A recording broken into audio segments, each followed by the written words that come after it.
आपणही अनेक प्रश्न उपस्थित आपण समाधानी आहात?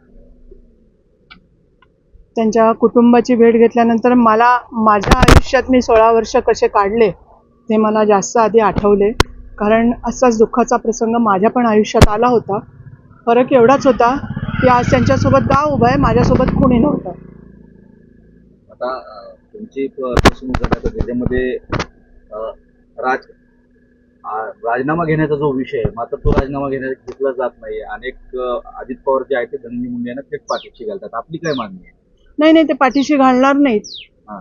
अजितदादांवर माझा पूर्ण विश्वास आहे. त्याचा राजीनामा घेतील, त्याला पूर्णपणे समजावून सांगतील आणि योग्य ती कार्यवाही बरोबर ते आपल्या नेत्यावर करतील, माझा विश्वास आहे. तुम्ही ज्यावेळेस भेट झाली अजितदादांची आपल्या प्रकरणात नेमकं अजितदादांनी आपल्याला आश्वासन काय दिलं होतं? तुम्ही ज्या फसवणुकीचा किंवा आरोप हो, माझ्या जागेमध्ये फसवणूक झालेली आहे. त्याच्यात सगळ्या टोळभैरवांनी माझी जागेची फसवणूक केलेली आहे.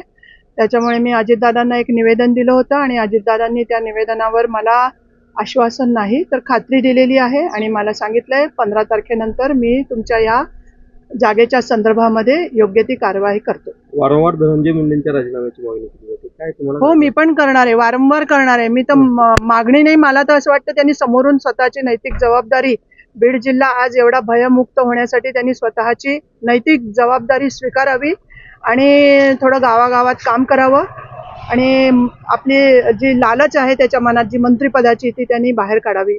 याच्यामध्ये एक आणखी नाव दिलं जातं, म्हणजे पंकजा मुंडेंचंही नाव घेतलं जातं, मात्र त्यांच्याही बाबतीत बोललं जातं. आपली भूमिका काय आहे पंकजा मुंडे यांच्या बाबतीत, काय वाटतं? पंकजाही तशीच आहे आणि मला असं म्हणायचं आहे की पंकजाला खरं तर मंत्रिपद द्यायची गरज नव्हती.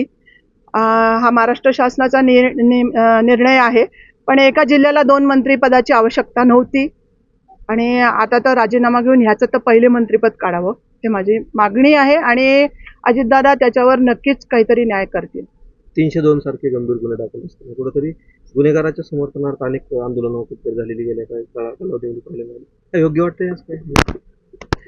म्हणजे मला नाही गुन्हेगाराच्या समर्थनार्थ आंदोलन होत आहे, म्हणजे ज्याच्यावरती हो, आरोप व्हायलाच पाहिजे ना, आंदोलन तर व्हायलाच पाहिजे. ज्याच्यावरती खुनाचे आरोप आहेत नाही, समर्थनार्थ आंदोलन व्हायला नाही पाहिजे आणि गुन्हेगारी 302 लावून त्याच्यावर कडक कारवाई व्हावी, फाशीची शिक्षा व्हावी, यावर आंदोलन जरूर व्हायला पाहिजे, पण त्यांच्या समर्थनार्थ कधीच आंदोलन व्हायला नको. आपलं काही वैयक्तिक केसच्या संदर्भात काम होतं तर संतोष देशमुखांची भेट गेला, आपला दौरा काय होता?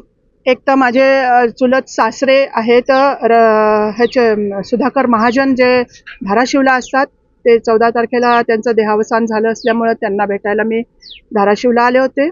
आज माझी अंबेजोगाई डिस्ट्रिक्ट कोर्टामध्ये जी मी केस दाखल केलेली आहे परळी जिरेवाडी माझ्या जागेसंदर्भात, त्या जागेची पण केस आता 4 वाजता सुनावणी आहे, त्यासाठी मी आलेले आहे.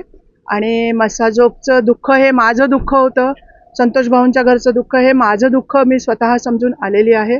माझ्या घरच्या दोन्ही जे मंत्री झालेले बहीण भाऊ आहेत त्यांना फक्त व्हिडिओ कॉलवरून सांत्वन करता येतं, प्रत्यक्ष येता येत नाही, प्रत्यक्ष त्यांना मदत करता येत नाही, कुठल्याही प्रकारचं विचारपूस करता येत नाही, यासारखं दुःख नाही. ओके.